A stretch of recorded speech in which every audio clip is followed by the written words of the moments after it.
Ako po ay nagwo-work as a call center agent po.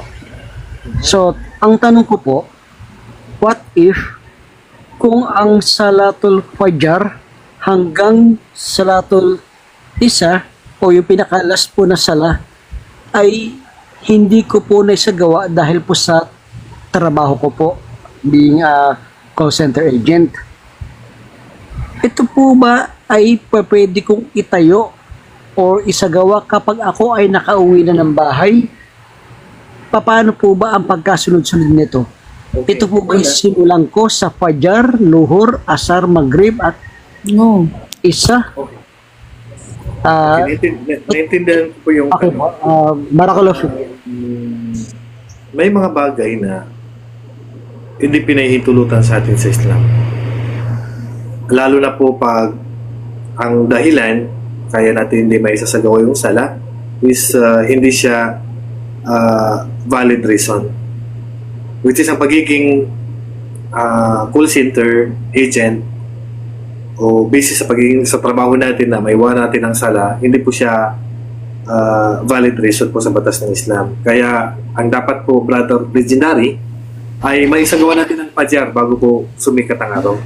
Bago sumikat ang araw, kailangan mo maisagawa ang sala. Kasi pag hindi natin naisagawa yan, hanggang sa pagsikat ng araw, hanggang sa pag-uwi natin, meron sa mga ulamang nagsabi na kahit itayo mo yan is hindi natanggap. Kasi lumagpas na po yung oras niya. Ito po yung sinabi ng Allah sa Quran, Inna salata kanat alal mu'minina kitaban mawquta. Katotohanan ng sala sa mga mananampalataya ay may particular na oras na obligado susundin natin. Ngayon, hindi ba kayo pwede magpaalam? Kahit 5 minutes, 10 minutes para mag-sala sa oras niya? Yes, Sheikh, kasi po meron po kaming allowed na time na 15 minutes break and then 1 hour. The problem is wala pong maayos, wala pong malinis na pwesto doon mismo sa office para isagawa ang pagsasala. Okay. Maging establishment. Yun na may problema, walang malinis na pwesto. Yes, Sheikh, opo, at iniisip ko po kung paano ko gagawin habang ako'y nakaupo. Ito po ba ay pwede po ba? Na nakaupo na ako'y Hindi magsasala? pwedeng nakaupo, pero pwede ka magsala doon sa pwesto mo. Saan yung kibla? Hindi po pwedeng nakaupo. Kasi ang pwede lang umupo pag may sakit. Hindi pwedeng tumayo.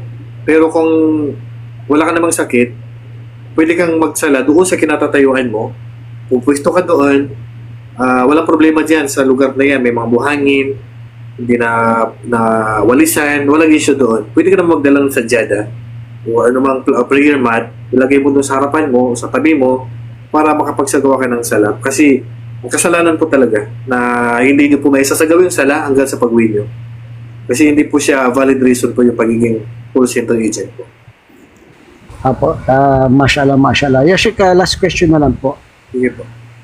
Kung ito po ba ay itatayo ko, halimbawa po, ang luhur, ako po ay hindi na po ba mag-aadhan at ako po ay mag-aano na lang po. Ano mong tawag nito? Yung kama.